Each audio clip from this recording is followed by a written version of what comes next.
Bienvenidos a todas y todos a este espacio de radio a través de Hoja de Ruta, denominado Juventud en Movimiento.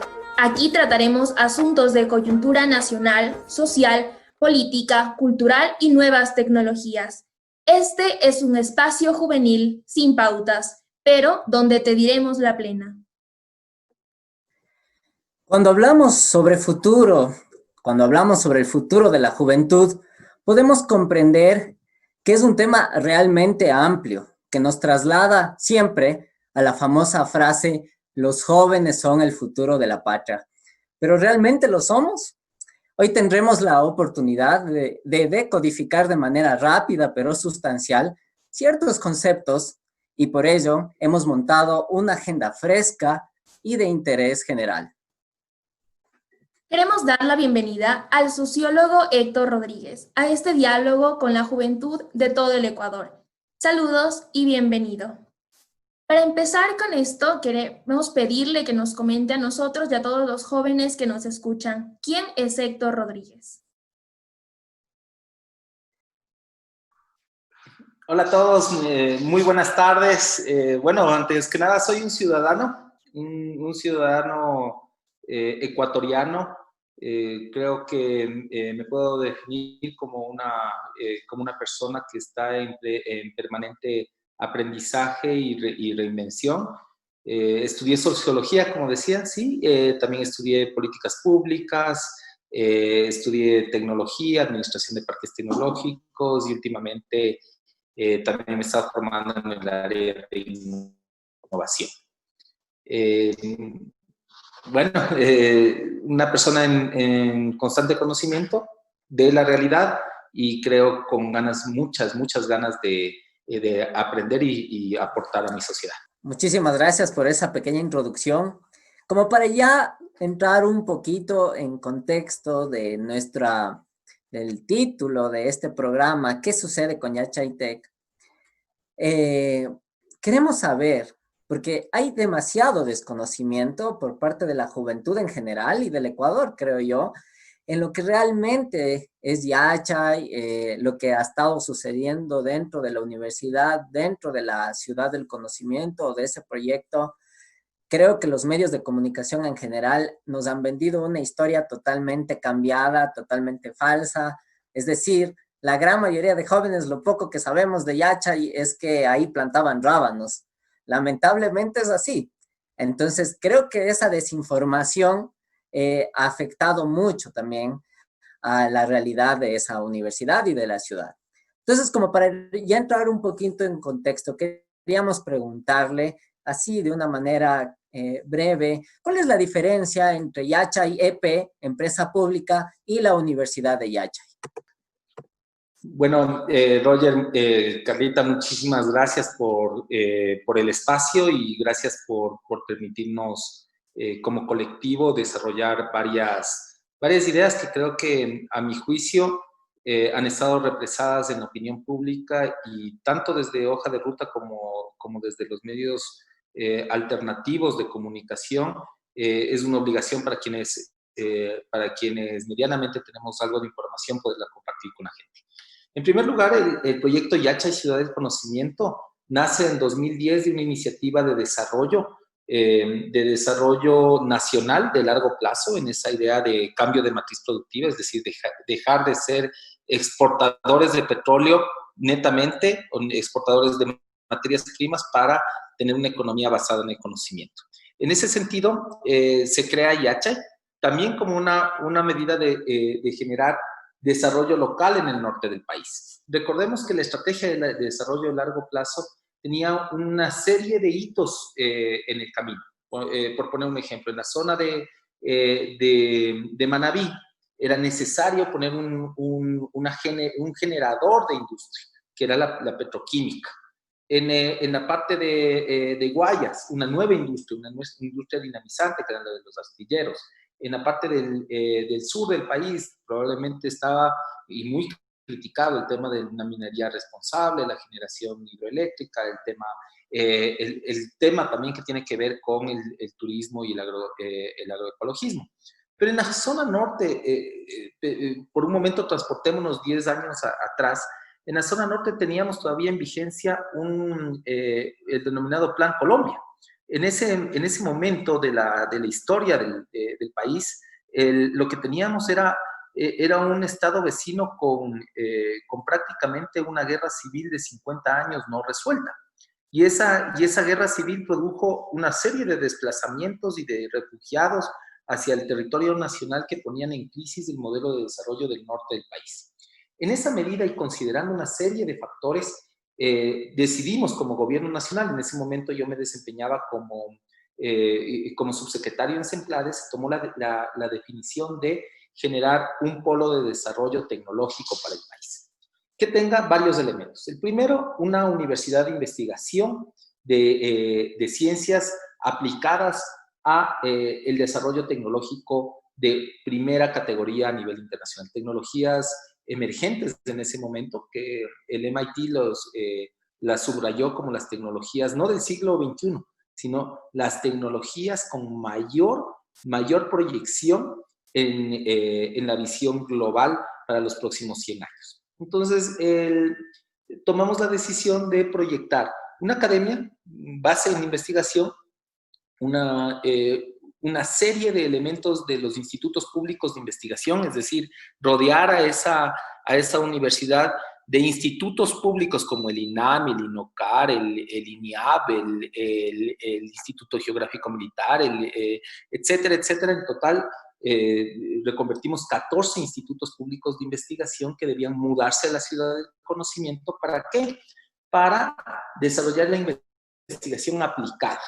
¿Aplicada en qué sentido? Si bien la academia tiene la necesidad de generar conocimiento nuevo, investigación básica, los institutos públicos de investigación estaban en la obligación de generar investigación aplicada, desarrollo tecnológico para aplicativos de corto plazo de interés público. Y finalmente, emplazar en el parque tecnológico de la ciudad del conocimiento, una serie de empresas de base tecnológica, lo que se denominan las startups, empresas de reciente creación enfocadas en la tecnología, en el desarrollo innovador de soluciones para la problemática de nuestro país y, por qué no, para problemáticas globales que le aporten mucho valor agregado a la economía. En ese sentido, se creó la ciudad del conocimiento bajo una lógica de una zona especial de desarrollo, una zona libre de impuestos, una zona con un montón de atributos, más allá de los paisajísticos, de atributos fiscales, de atributos de carácter, digamos, institucionales para facilitar el establecimiento de empresas y facilitar el emprendimiento innovador. En 2014 dimos a luz a la universidad, luego de una serie de pasos, ¿no? Primero, la conceptualización de la ciudad. La conceptualización de la ciudad con asesoría de un grupo coreano y un grupo de científicos de primerísimo nivel, tanto de los Estados Unidos como de Europa, y científicos nacionales que colaboraron en lo que se denomina el plan maestro de la ciudad de Yachas. En ese plan maestro se plasman, valga la redundancia, una serie de elementos que sirven de guía para la construcción de un plan de largo plazo, de 35 años. Una ciudad que crecería junto a Ibarra para convertirse en el nuevo polo de desarrollo del norte del país. Y por qué no en lo que los científicos o los entendidos en la materia se daban por llamar el Silicon Valley de América Latina. En ese contexto, como digo, en 2014 dimos a luz a la ciudad del conocimiento con un primer hito, ¿no? La restauración del campus patrimonial y la inclusión de varios edificios que acogieron a la primera promoción de Yachaytec. Una primera promoción que venía dada por una política de nivelación e ingreso a las universidades, meritocrática, absolutamente abierta a todos los ecuatorianos y ecuatorianas que querían estudiar, mejorar sus conocimientos, y nos dimos cuenta que el afán por llegar a la excelencia académica en el Ecuador estaba por encima de cualquier expectativa. Recibimos para que ustedes tengan una idea, en 2014 recibimos cerca de 10,000 solicitudes para menos de 500 cupos que se habilitaron para la primera promoción de Yachaytec. En ese sentido, teníamos que ser conscientes que la calidad académica de la educación pública que proponíamos debía ser superlativa. Entonces, emprendimos como empresa pública, YACHA-YEP, de la cual yo fui gerente fundador, emprendimos la búsqueda de los mejores talentos en el mundo. Hoy, por poner un ejemplo, el día de hoy hay un debate nacional en los medios de comunicación deportivos sobre quién debería ser el técnico de la selección, y se discuten nombres internacionales de gran relevancia, y cuando uno se plantea cuál es el sueldo de esos grandes técnicos, sin duda tenemos que pensar en qué categoría de técnico queremos. Si queremos uno, a lo mejor yo no soy lo suficientemente futbolero, pero queremos a alguien tipo Pep Guardiola o Mourinho, sabemos que va a costar mucho dinero. Pero si queremos quedarnos probablemente mediocres a nivel de técnicos un poco desactualizados, como ya nos pasó con el Bolillo Gómez, vamos a gastar evidentemente menos y vamos a tener resultados iguales a los que hemos tenido hasta ahora. Entonces se tomó la decisión con el presidente Correa de buscar a los mejores talentos del mundo. Emprendimos una selección de académicos de nivel global, y tuvimos la acogida necesaria en el Instituto Tecnológico de California, en Caltech, la primera universidad tecnológica del mundo, que se pelean con MIT siempre ese sitial en los últimos 20 años, una cantidad de profesores ganadores de premios Nobel de física, de química, prácticamente mayores que toda América Latina junta.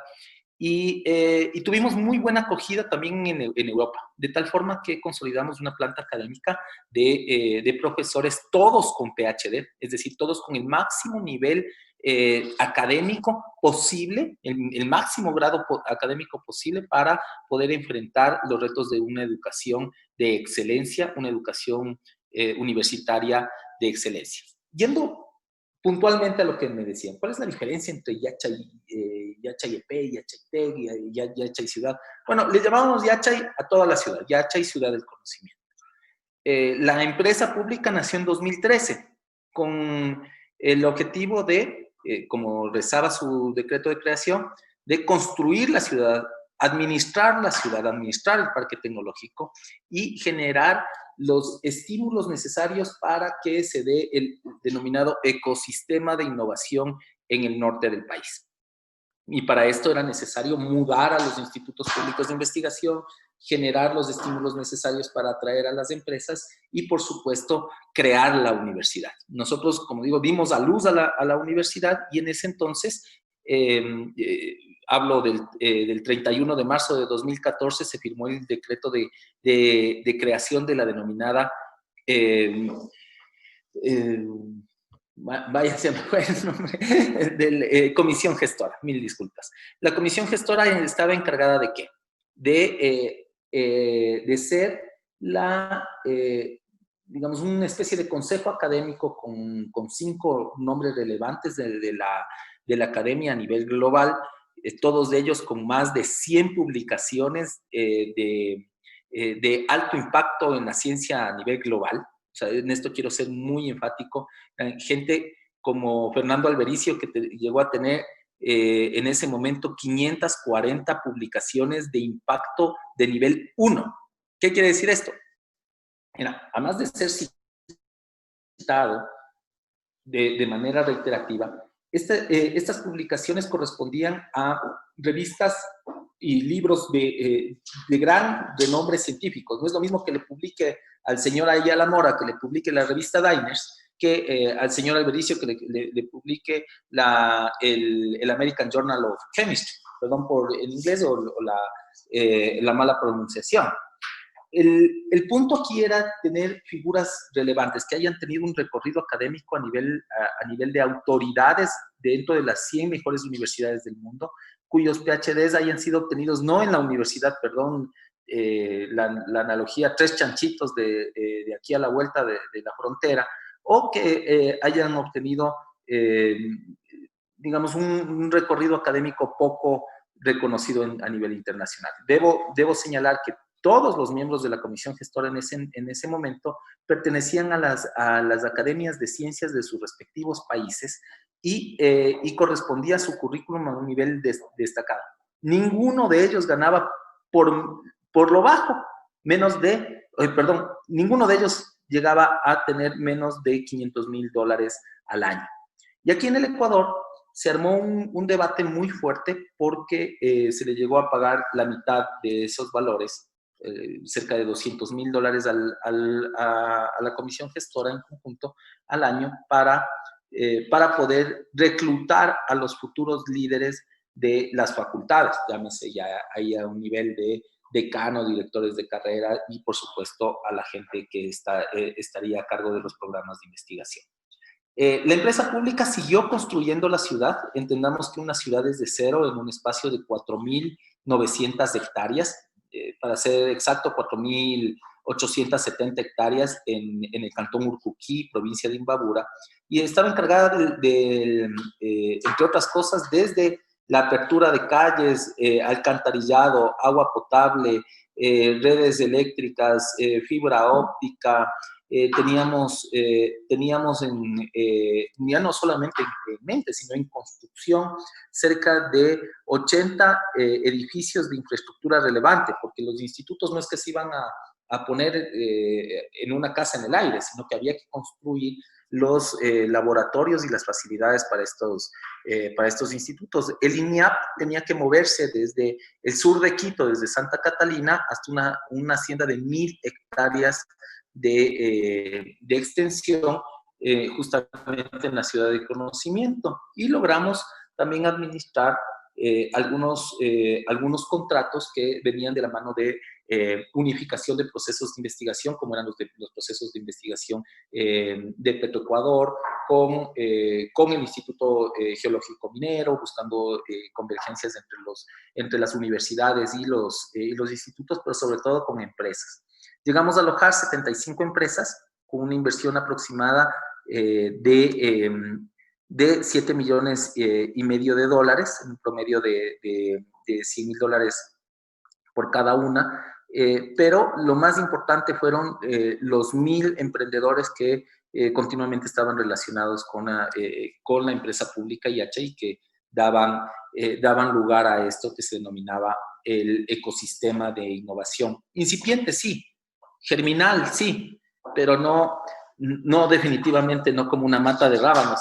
Y solamente por hacer la aclaración, el curso de agricultura urbana del cual se mofaban gente como la señora Romo, el célebre y malhadado denunciólogo Fernando Villavicencio, que se burlaban de los supuestos rábanos de Yachay. Un curso de agricultura urbana para la gente que estaba en las inmediaciones de la ciudad del conocimiento en la zona de Urcuquí, dirigido por 4 posgradistas y un profesor de la Universidad de Vanderbilt, cuyo objetivo era generar un hábitat realmente comunitario y con la producción autónoma de los espacios que venían ya desde ese entonces con un déficit de ingresos muy importante en su dieta también diaria con el impacto respectivo. Entonces, dicho así, la universidad fue un hito para la ciudad del conocimiento. Los otros 2 pasos que tenían que ser la mudanza de los institutos se vio frustrado por la voluntad política total y absolutamente de boicot que tuvo el señor Augusto Barrera Guarderas, quien directamente responsabilizó del fracaso de la política pública de traslado y unificación de los procesos de investigación de los institutos públicos de investigación en la ciudad del conocimiento, y también por la, digamos, ya no falta de voluntad, sino por la política persecutoria de las empresas que se asentaron en su momento en la ciudad del conocimiento, acusándolas de correístas y volcando una serie de elementos normativos que nada tenían que ver con un ecosistema favorable para la innovación, sino más bien un caldo de cultivo para la corrupción que se vio develada luego en la administración del señor exalcalde de Ibarra, que hoy funge como líder sindical en el Sindicato de Trabajadores Eléctricos. Muchas gracias, sociólogo. Hemos escuchado que, bueno, ahora el nombre de Yachay EP es Siembra. Nos mencionaba que el objetivo principal que tenía era darle, o sea, generar todo un contexto para que la universidad posteriormente pueda desarrollarse. ¿Está relacionado con esto el cambio o en qué consiste?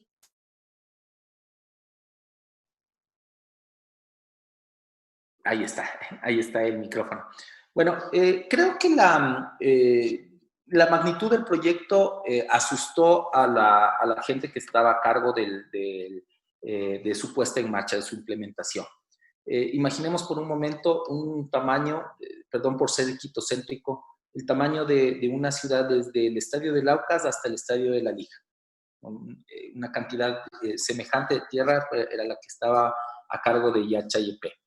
Y el plan maestro era súper claro, las primeras 680 hectáreas que fueron ingresadas a la empresa pública con el firme propósito de hacer posible la creación de un parque tecnológico, estaba en marcha, como digo, con un financiamiento externo de parte del gobierno chino, quien había entregado un crédito de carácter concesional. ¿A qué me refiero con un crédito de carácter concesional? Que sus condiciones eran tremendamente favorables para el país.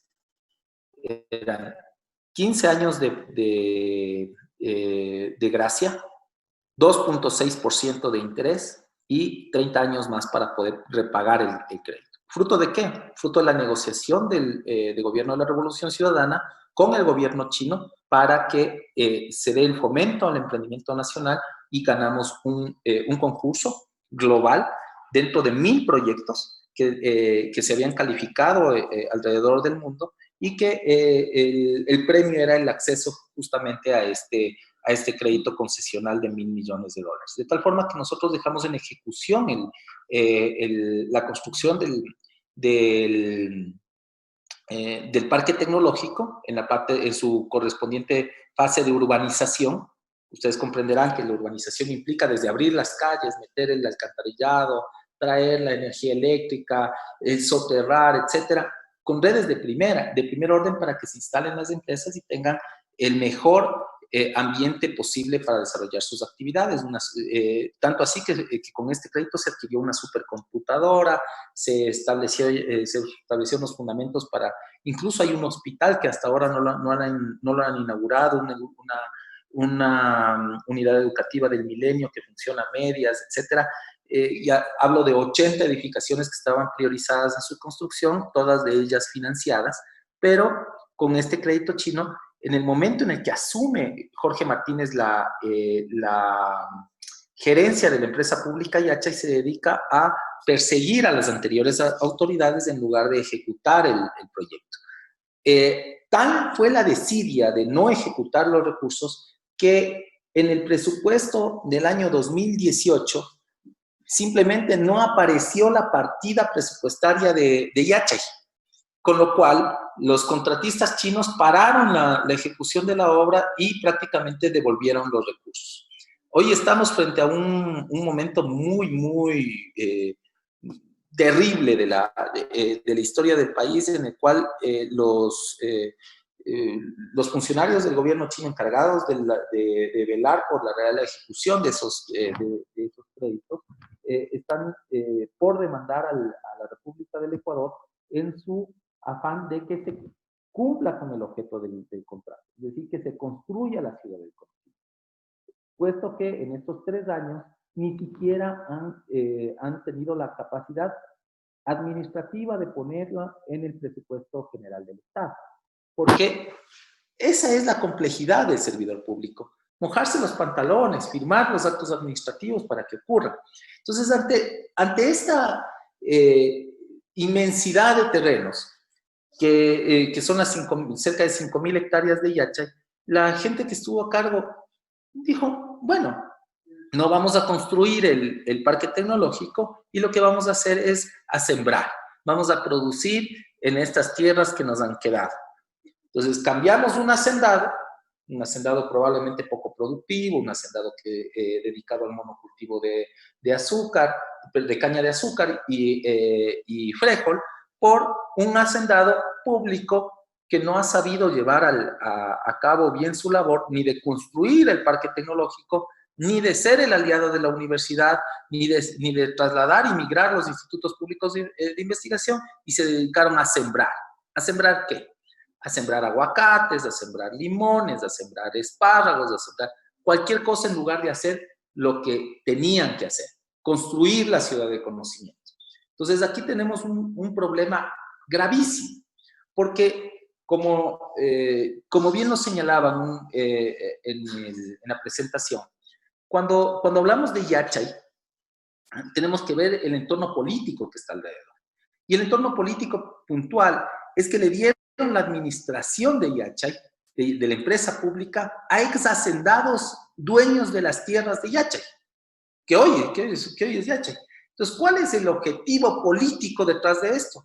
Hacer fracasar a la empresa pública, aun cuando tenía financiamiento, para luego venir y vender a precio de gallina robada y devolverles, entre comillas, los terrenos a los ex hacendados. Y no hablo de personas poco influyentes, hablo de la familia Merlo, del expresidente del Consejo de la Judicatura, posesionado por Trujillo. Hablo de varios de los exgerentes de Yachay EP y Siembra EP, como se les dio por llamar en esta administración. Entonces, Siembra EP viene a ser el resultado de una diferenciación cosmética de nombres entre la empresa administradora del parque tecnológico, entre la empresa constructora y facilitadora del ecosistema de innovación versus la Universidad Yachaytec. Entonces, Yachaytec tenía que rescatar, entre comillas, su nombre después de los escándalos que tiraron al lodo con ventilador a diestra y siniestra los directivos cuánticos y trataron de diferenciar. Cabe señalar ahí que ese lodo con ventilador que tiraron, y en lo personal sufrí la persecución y hasta ahora tengo levantado una serie de procesos en contra del Estado por injurias calumniosas, ninguno de ellos ha llegado a prosperar por la denegación de justicia a mi persona y al resto de funcionarios públicos que trabajaron con honestidad y manos limpias en el gobierno de la Revolución Ciudadana. Hoy nos vemos perseguidos por este gobierno a la hora de imputarnos actos de corrupción que nunca existieron, como los supuestos sobreprecios en el hormigón que nunca se demostraron, por las condiciones supuestamente calamitosas de los edificios construidos. Quiero decirlo y públicamente les pido, tanto Carla como Roger, investigar qué es lo que han dicho las pericias de la función judicial a la hora de evaluar las construcciones de Yachay, que dijeron que ya se caían los edificios. Quiero decirles que desde el 2014 que empezaron a construirse y en 2015 que se quedaron sin presupuesto, esos edificios no tienen daño estructural alguno y deben concluirse. Deberían concluirse y ponerse al servicio de la comunidad universitaria y de la comunidad empresarial ecuatoriana, porque Yachay es la primera sede, la primera zona especial de desarrollo tecnológica del país, con todos los incentivos necesarios para que el emprendimiento tecnológico surja. Justamente leíamos un pequeño artículo, una pequeña entrevista de otro de los exgerentes, me parece que era Jorge Martínez, en donde él hablaba de este tema también de el riesgo de los terrenos, ¿no es cierto? De todos estos terrenos expropiados que puedan de alguna forma regresar a sus anteriores dueños. Y bueno, creo que de alguna forma eso ya nos queda un poco más claro. Pero, ¿qué riesgo representa para la ciudad de Ibarra y para la provincia de Imbabura todo esto?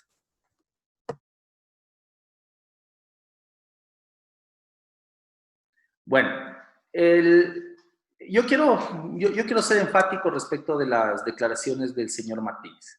Señor Martínez fue posicionado en un cargo que le quedó totalmente grande. Lo posicionaron para perseguir, con una clara intencionalidad política de llevar a la basura el proyecto Yachay Ciudad del Conocimiento. Y en parte lo logró, porque ahuyentó la inversión extranjera que estaba motivada para seguir trabajando en Yachay. Sacó a más de 40 empresas de las inmediaciones de Yachay a patadas.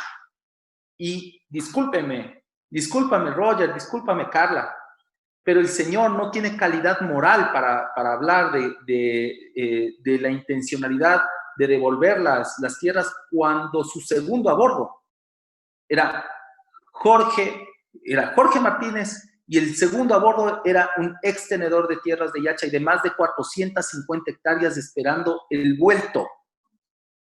Señor Jorge Ponce. El señor Jorge Ponce, que ejerció como gerente técnico de Yachay EP por cerca de 2 años. El señor tuvo la osadía de demandar al Estado por una supuesta inconformidad con el precio en el avalúo de sus tierras, cuando él pagaba por 400 y pico de hectáreas, pagaba impuestos inferiores a lo que representaría una propiedad de $1 millón. Y luego demanda al Estado porque se le pagó sobre el avalúo catastral el 10% más, tal cual reza la ley.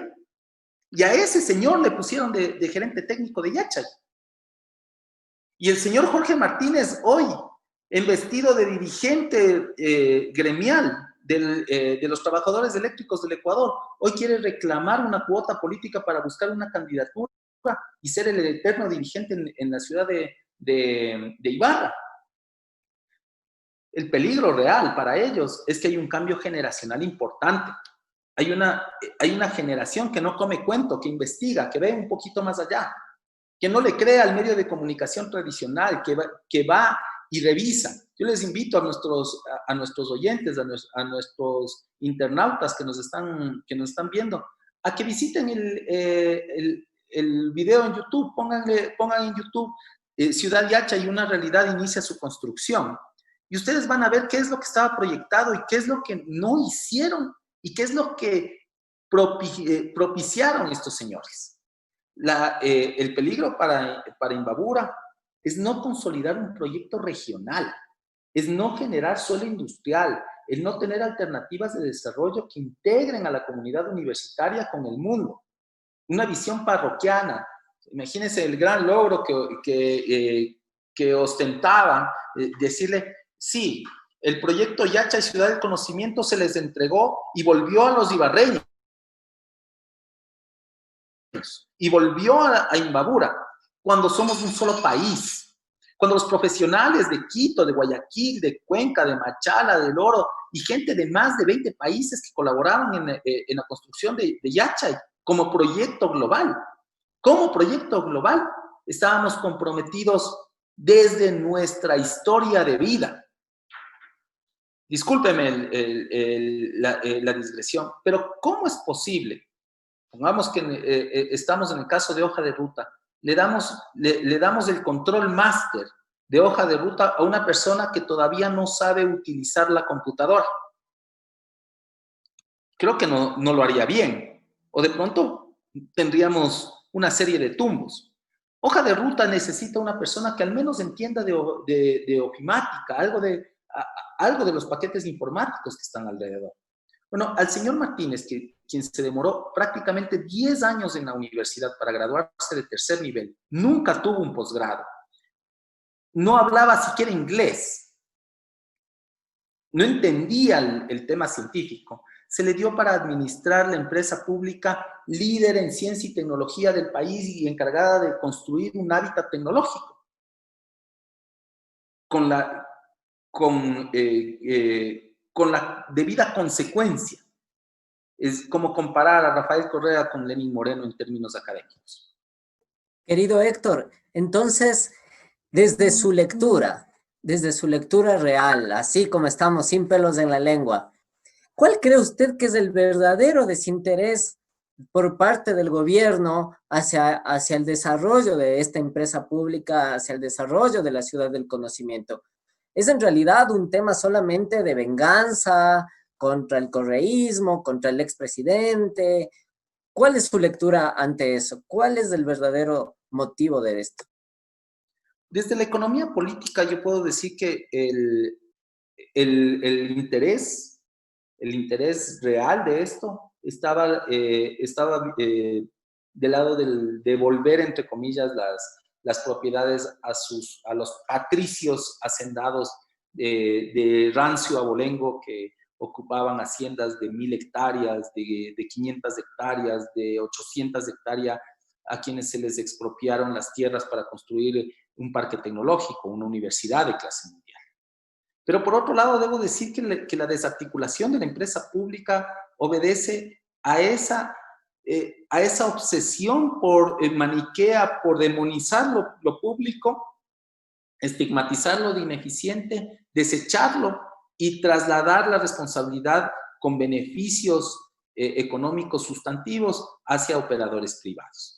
En el caso de la Universidad Yachaitec, me temo que el esfuerzo académico que se hizo por atraer a grandes personajes de la ciencia a nivel internacional, como Ares Rosakis, Guru Junami Ravichandran, el propio Fernando Albericio, el decano Castillo Chávez, etc.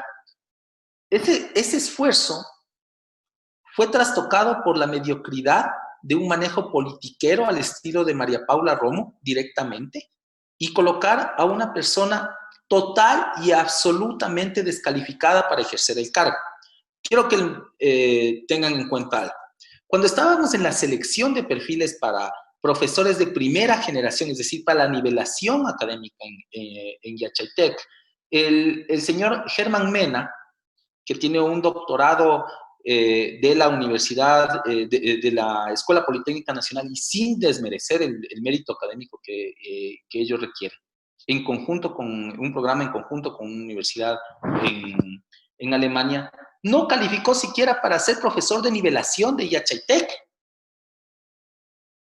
Germán Mena no fue capaz de cumplir el baremo, la calificación mínima para ser profesor de nivelación.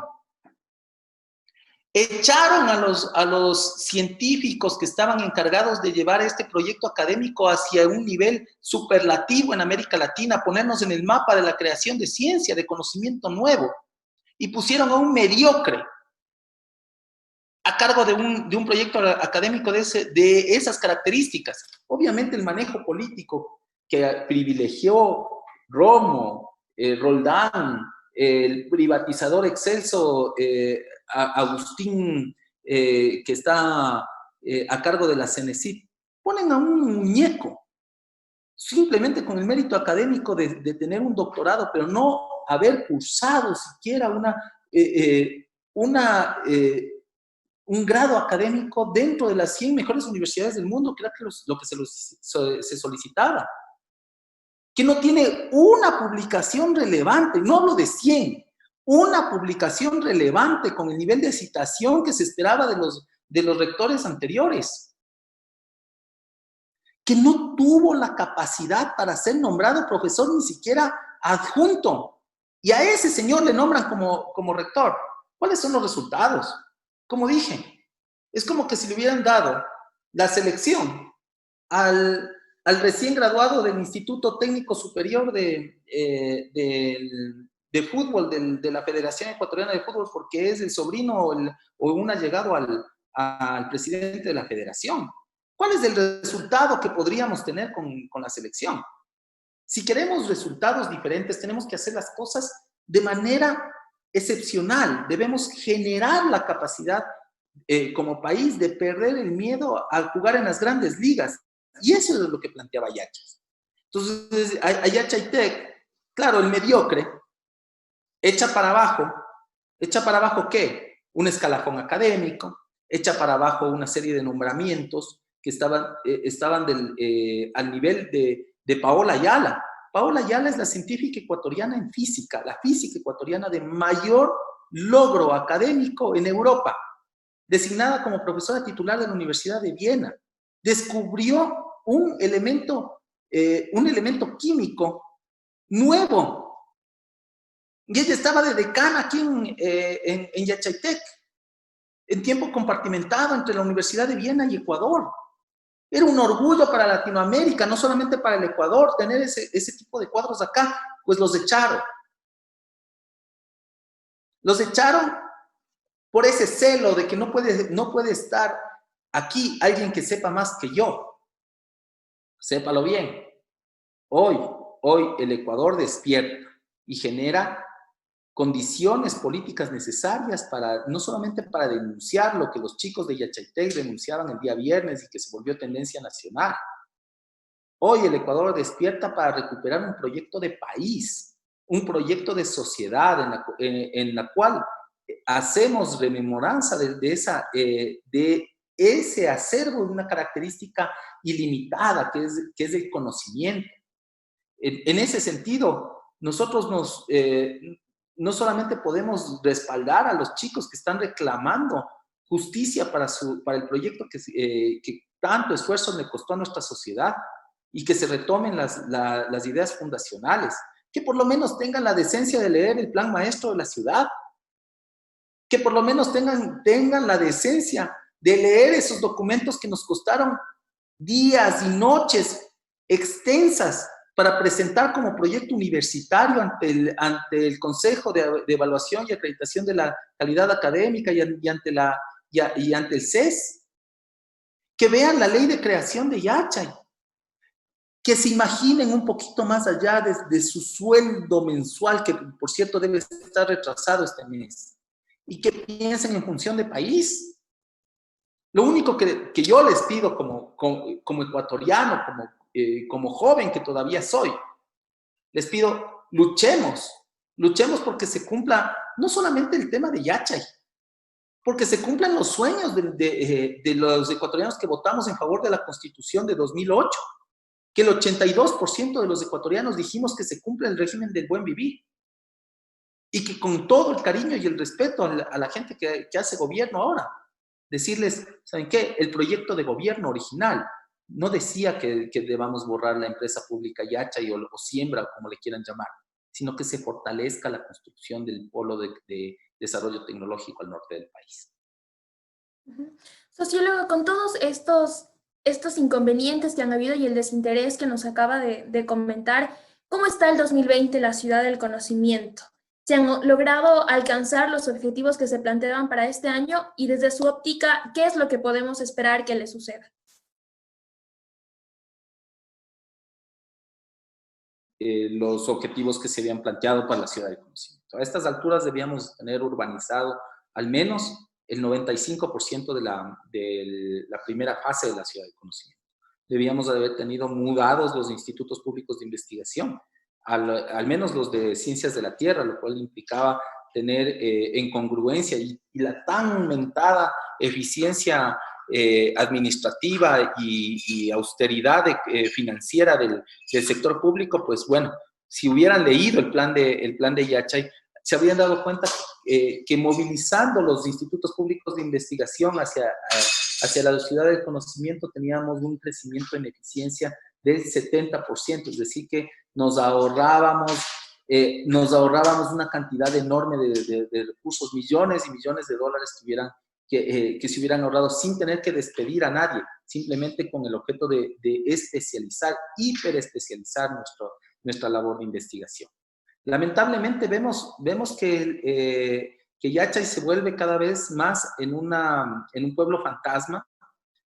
Tuve un hueco en el corazón cuando veía imágenes el otro día de cómo abandonaron las obras tan emblemáticas como el clúster, el centro de facilidades de ciencias de la tierra para los institutos de investigación de esa rama, y ver cómo simplemente lo abandonaron a su suerte, aun cuando tienen el visto bueno de la función judicial con repetitivos peritajes que señalan la idoneidad de las infraestructuras y la seriedad de los contratistas, dicho sea de paso, dentro de los contratistas del propio Cuerpo de Ingenieros del Ejército, que participaron en la construcción de los edificios tan cuestionados por Ponce, Martínez y Barrera y Celi. Hoy no hacen sino darse la vuelta y decir aquí no ha pasado nada y quedan botados todas esas infraestructuras.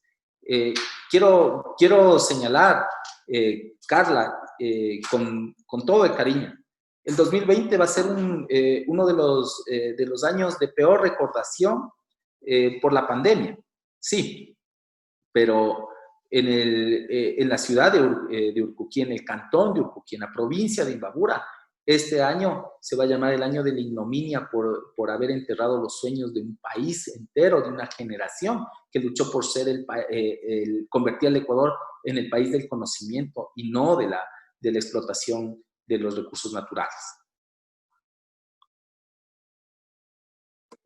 Bueno, tenemos que recordar que nos están viendo amigos y amigas, nos acaban de mandar saludos desde Carolina del Norte, un saludo a todos quienes están ya en la señal de Hoja de Ruta y Juventud en Movimiento en todo el país, nos están mandando varios saludos desde la provincia de Chimborazo, también la provincia de Loja.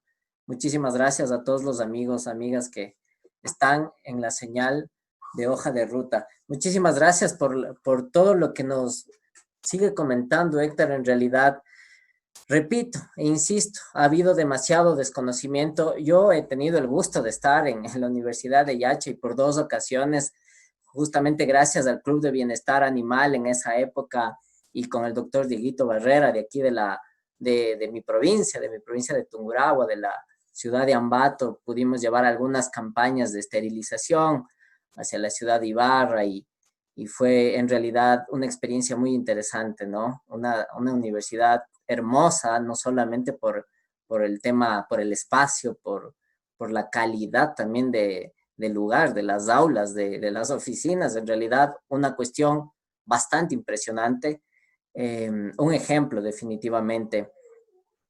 Ahora, ¿cuál cree usted que debería ser el rol de los estudiantes en todo este contexto? Lo que han venido haciendo, esa voz de protesta, incluso hemos visto que de alguna forma han sido tendencia en Twitter, ¿es suficiente? ¿Qué más pueden hacer los estudiantes, los amigos, las amigas que nos están viendo en este momento de la universidad? Según su perspectiva, querido Héctor, ¿qué más se podría hacer desde la parte estudiantil? Querido Roger, realmente se puede hacer y mucho. Creo que gran parte del ostracismo de nuestra sociedad se debe a la inacción que tiene la gente, a ese temor por expresarse. Durante mucho tiempo, y hablo del 2017, 2018, los estudiantes que me guardaban algo de confianza me decían, Héctor, pero no podemos pronunciarnos porque ya al que levanta la voz, lo votan. Al que protesta, lo expulsan. Al profesor que se muestra disidente, simplemente lo cancelan y lo despiden. Pero el miedo se acabó. El miedo se acabó y la primera cohorte de graduados alza su voz defendiendo su proyecto y no hay satisfacción más grande para alguien que cuando regresaba de hacer un posgrado fuera del país, a lo mejor en el doctorado me imaginaba que el Ecuador en algún momento la gente iba a despertar y reclamar por becas, iba a reclamar por calidad académica, iba a reclamar no solamente por sueldos o porque se elimina un subsidio que es legítimo y plenamente necesario, sino reclamar un poquito más allá, ¿no? Los estudiantes de Yachaitec, yo les molestaba, les decía que ellos son los estudiantes que pelean porque les den una horita más de clase los sábados o los domingos ya a la tarde. Pedían que se les abra la biblioteca 24 horas. Pues, esas protestas son las de calidad, ¿no? Esas protestas son las que a lo mejor uno dice, qué ñoños, ¿no? Qué nerd esta gente. Pero esas protestas son las que verdaderamente le invitan a uno a soñar en un país diferente. Tal vez las dinámicas de protesta cambien, ¿no? Tal vez la arena del Twitter en tiempos de pandemia es muy relevante, pero Sin duda, las jornadas de octubre nos invitan a pensar en movilizaciones luego que se estabilice esto, de las cuales no podrán huir, y una ira social en la cual los responsables de este debacle del país, no solamente en lo educacional, en la salud, en las finanzas públicas y en cada sector que uno va indagando o va rebuscando algo de política pública, se encuentra no solamente graves falencias por ignorancia o por desconocimiento, sino mala intención y mala fe para dañarle al país. Yo les invito a los estudiantes de Yachaitec que a lo mejor dicen, o les llegó el mensaje, ¿no? Es que la mala administración de Yachayepe que no logró concluir los edificios o que privilegió el construir este edificio en lugar de laboratorios. Yo les digo, ¿saben qué? En 2015 no tuvimos plata. En 2016 nos cayó el terremoto y la tormenta perfecta. Apenas en 2017 empezamos a construir con el crédito chino y no podíamos invertir ese dinero en laboratorios.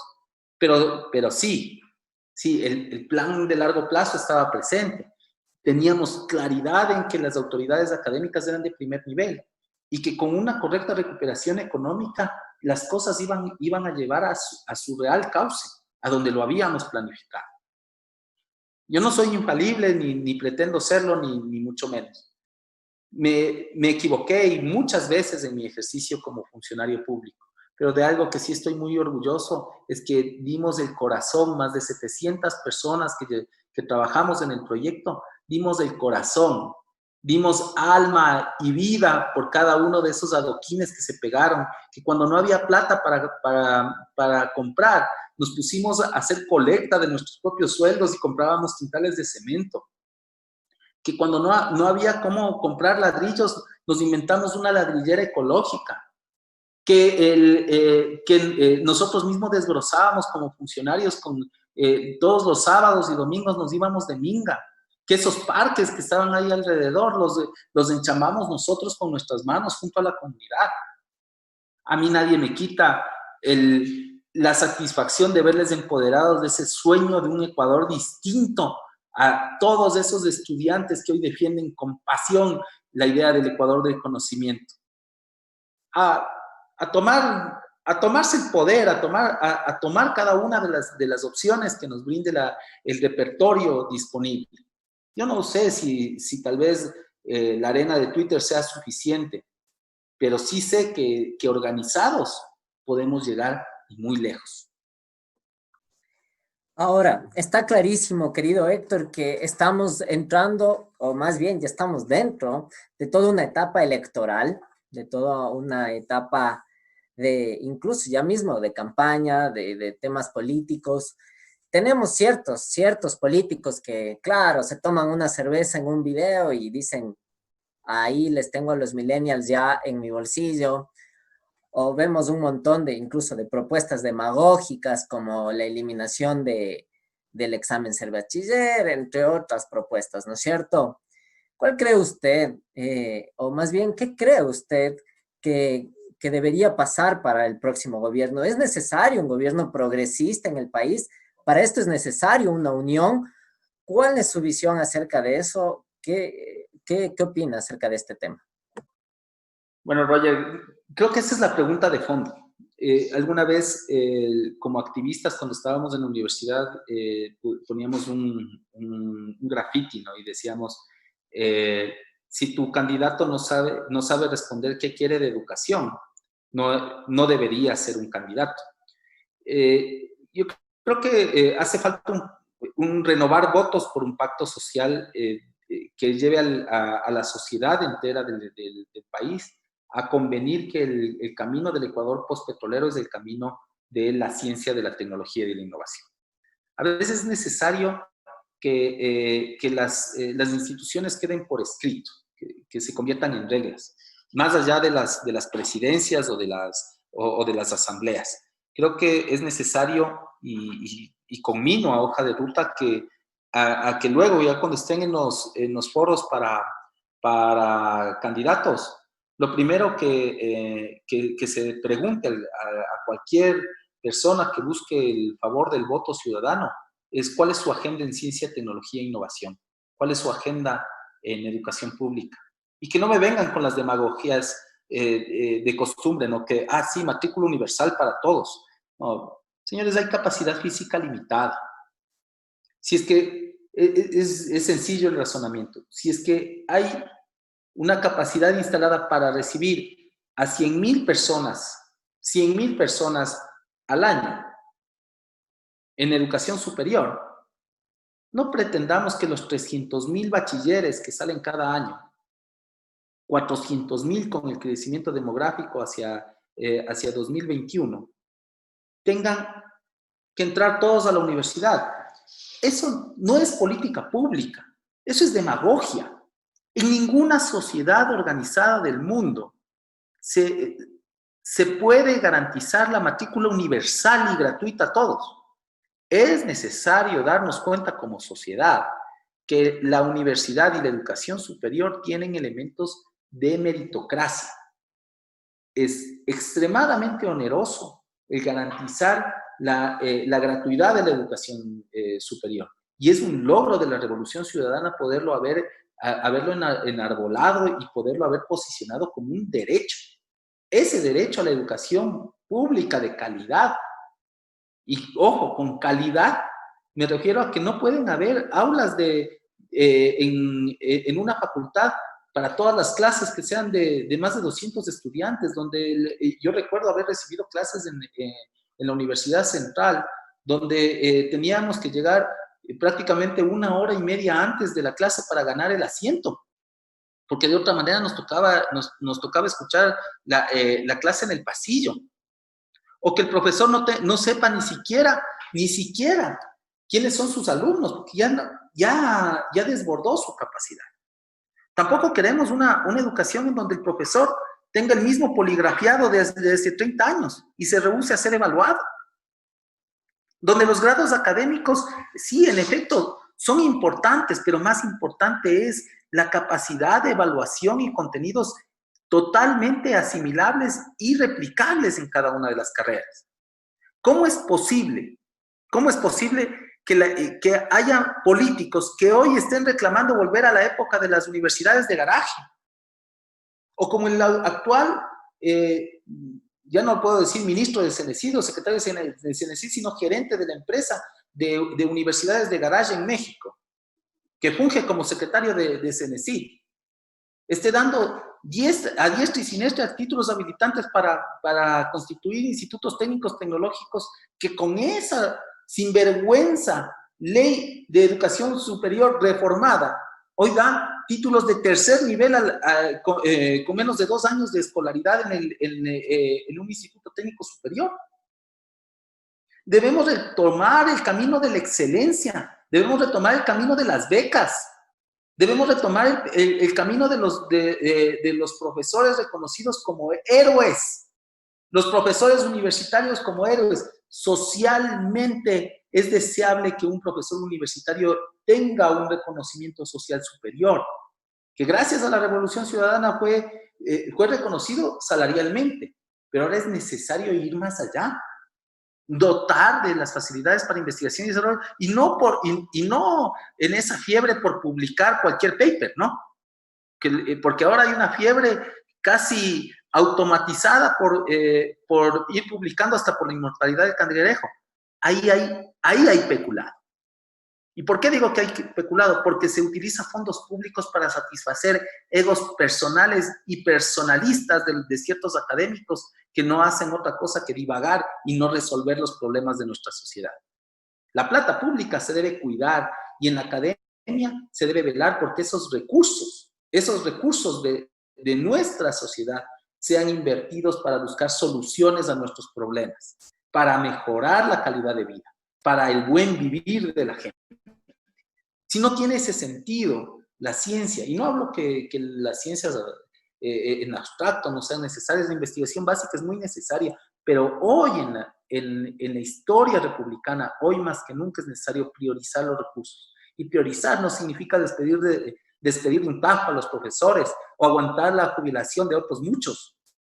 Hoy ser conscientes con la etapa que vive la humanidad, la etapa de desarrollo que nos tocó enfrentar a ustedes como jóvenes de la República. ¿Saben qué es lo más importante? priorizar el gasto público en ciencia, en tecnología, en innovación, y no en cualquier otra cosa, en solucionar nuestros problemas, los problemas cotidianos, en cómo ser más productivos, cómo... No se trata de tratar de investigar cuál es el teorema perdido desde hace 100 años en una fórmula básica.